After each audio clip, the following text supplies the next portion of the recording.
السلام عليكم ورحمة الله تعالى وبركاته. الإخوة والأخوات، كنتمنى أنه تكونوا في أحسن الأحوال. إذا في هذا الفيديو المهم غادي نشوفوا إن شاء الله مجموعة من النصائح الهامة والمفيدة اللي مزيان أن أي شخص اللي مقبل على أنه يأخذ واحد العقار أو مثلا واحد الشقة، مزيان أنه يتعرف على هاد المسائل هادو. هاد النصائح هاد النصائح راهي نابعة من تجربة شخصية ومن تجربة ديال مجموعة من الأصدقاء والناس اللي بعض الخطرات نقدروا ما نكونوش كنعرفوهم، ولكن تعرفنا على بعض المسائل اللي هما دازوا منها إبان العملية ديال اقتناء عقار خاص بهم. إذا كيف ما قلنا، الإنسان اللي كيكون مقبل على شراء واحد العقار، فأهم نصيحة واللي أنا كنوضعها في المرتبة الأولى وهي أنه ملي تبغي تشري واحد لابارتمون أو واحد العقار معين، كتمشي عند واحد المنعش عقاري أو كتمشي عند واحد الشركة كتلاقى مع الكوميرسيال. حاول انه تصغر راسك كما تنقولوا حنا بالدارجه. اذا ما ديرش فيها كما تيقولوا راك انت عارف وفاهم وملم بجميع الامور، واخا تكون عارف، لانه الانسان ملي تيدير هذه المساله هذه دونك تيبدا كيبين بانه راه هو مطلع على واحد المجموعه من المسائل والمعلومات. فهذاك الانسان اللي كيكون في الواجهه ديالو، هذاك الكوميرسيال او هذاك المنعش العقاري، صافي كيسكت كيسقل، كيقول هذا السيد هذا صافي راه هو عارف، دونك ما تيتجمع، دونك ما تيبقاش كيحس بانه راه مطالب انه يعطي المعلومه. اذا نحاول انه تصغر راسك دير راسك انت، واخا تكون عارف، دير راسك بانه راك انت راك ما عندكش تجربه، ما مولمش بواحد المجموعه ديال الامور. اذا باش كتصنت كتخلي هذاك السيد او هذيك السيده انه تيعطيك المعلومه. اذا تيشوف بانه راك ما عندكش المعلومه، دونك تيعطيك واحد المجموعه من المعلومات، وانت هذيك الساعه اذا الا كنتي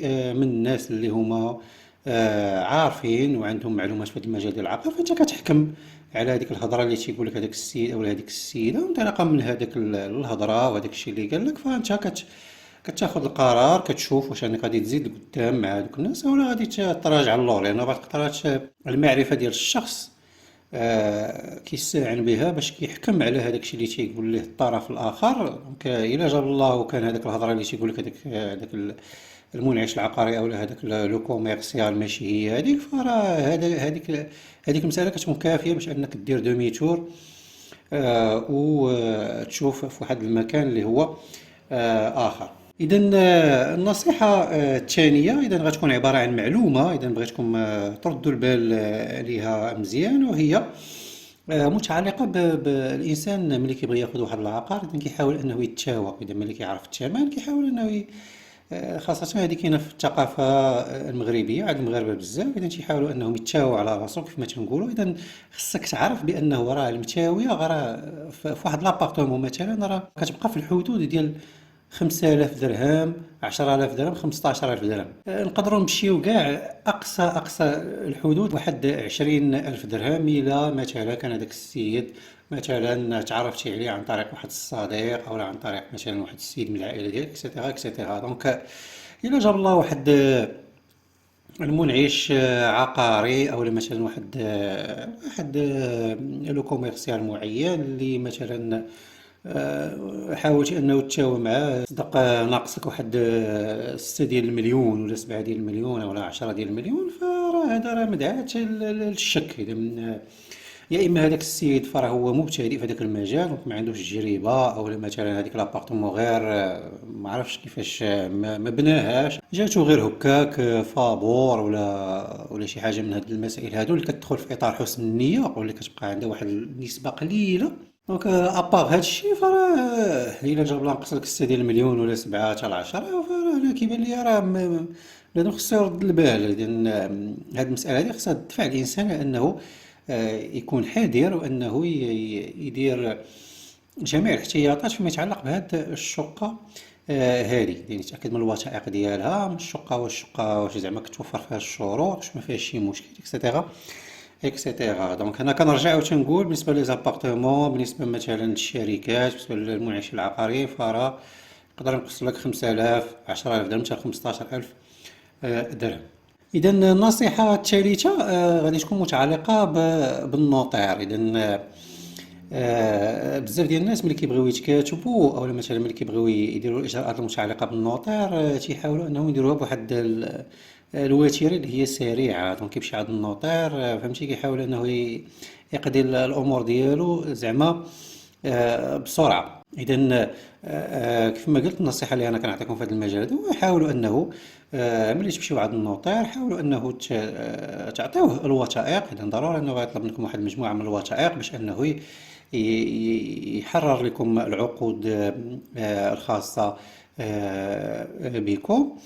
وحاولوا انه تعطيوه الوقت. اذا اعطيوه الوثائق اللازمه، وقولوا ليه معاش نرجعوا عندك ونلقاو الوثائق موجوده ناضيه، فراه راه غادي مزيانه ليه حتى هو، لانه حتى هو غادي يقدر يكون عنده اوتر كليون كيخدم معاهم، يقدر يكون مثلا عاوتاني باش يحاول انه يخدم بواحد الشكل اللي هو رزين، ويقاد يكون المسائل بواحد الشكل اللي هو مزيان. فراه غادي يخص واحد شويه ديال الوقت. اذا وعامه راه حتى هما راه كتجيهم مزيانه هاد القضيه هادي. دونك قولوا ليه شحال ديال الوقت غادي يخصك، عطينا واحد الموعد نمشيو ونرجعو عندك في واحد الوقت الفلاني باش نلقاو المسائل موجوده. هو غادي يقوم معكم بالعمليه، غادي يعطيكم واحد لو رونديفو، وترجعوا تلقاو الوثائق ديالكم موجوده ناضيه، والامور في امان الله. النصيحه الرابعه غتكون موجهه للناس اللي باغيين يشريو واحد الشقه ولا واحد العقار اللي هو دوزيام ماه، دونك ماشي جديد. دونك النصيحه بالنسبه لهاد الناس، فضروري انه ملي تبغيو تشريو واحد الشقه او واحد العقار كما قلنا اللي ديجا مشري من عند شي شخص اخر قبل منكم، دونك ماشي جديد، حاولوا انه تمشيو لهذيك البلاصه اللي فيها هذاك العقار، حاولوا انه ديروا واحد الدويره تما، تشوفوا الحي اللي فيه هذاك العقار كيفاش داير، واش حي اللي هو امين، حي مزيان ما فيه حتى شي مشاكل. سولوا الناس اللي كاينين تما، الجيران، سولوا العساس الا كاين شي عساس تما، باش تاخذوا جميع المعلومات المتعلقه بهذاك العقار، وما كيف ما تنقولوا ما تكونوش ضحيه ديال قله او لا نقص في المعلومات المتعلقه بهذاك العقار. يعني يقدر يكون هذاك العقار مثلا الجيران اللي كاينين تما، مثلا شي جيران اللي عندهم واحد السمعه اللي ماشي تلهاه ديجا. مثلا كان هذا السيد اللي باغي يبيع لكم كان عنده مشاكل مع دوك جيران مثلا اللي هما صعاب. يقدر يكون مثلا هذاك العماره او هذاك ليموبل اللي يكون فيه شي مشكل، مثلا مشكل ديال لوميديتي، يكون فيه مثلا مشكل ديال انه الشمس ما تدخلش لهذاك ليموبل او لهذاك العقار. دونك مجموعه من المشاكل اللي تقدر انت شي حاجه ما تكونش كاع انت كتفكر فيها، ما دايرهاش في بالك، حتى تسمعها من عند العساس ولا من عند احد الساكنه ديال هذاك المنطقه اللي انت كنتي ناوي تشري فيها. دونك الانسان يحاول انه ياخذ المعلومه، لانه الاقتناء ديال العقار ماشي شي حاجه اللي هي بسيطه. نصيحة أخرى غتكون هذه هي النصيحة الأخيرة بالنسبة هاد الفيديو هذا، وغادي نوجهها للناس اللي باغيين ياخذوا واحد لابارتمون اللي كما تنقولوا سيمي فيني، ولا واحد لابارتمون اللي كتكون هادشي راه ولا رائج دابا كحله.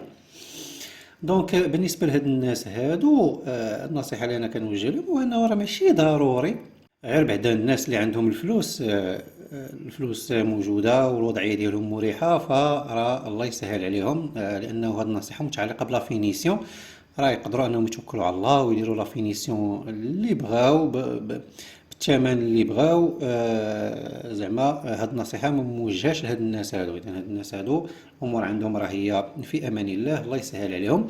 انا كنحاول ان نتوجه الناس اللي ما عندهمش الامكانيات، واحد الامكانيات اللي هي كبيره. اذا لا داعي انك تمشي تسلف وتتكلف، انت يلاه خديتي هذيك لابارتمون كما تنقولوا سيمي فيني ولا كحله، فحاول انه دير واحد لا فينيسيون اللي ما تكونش مكلفه. اذا حاول انه دير واحد الجليج اللي هو عادي، ما يكونش واحد الجليج اللي هو زعما غالي، وحاول انك تجلج غير المناطق او البلايص اللي ضروري انك دير فيهم الجليج باش تسكن. حاول انه مثلا الا بغيتي دير واحد الصباغه اللي هي صباغه عاديه وسكن، لانه الهدف الاول وهو انك تسكن وتستقر. من بعد الانسان بشويه بشويه غادي يبدا يجمع شويه ديال الفلوس، وديك الساعه راه هو يصلح بالحاجه بالحاجه. اذا حاول انه ما تجمعش عليك جميع الجليج، الصباغه، الكوزينه، زعما مجموعه من المسائل في دقه واحده. حاول انه كل حاجه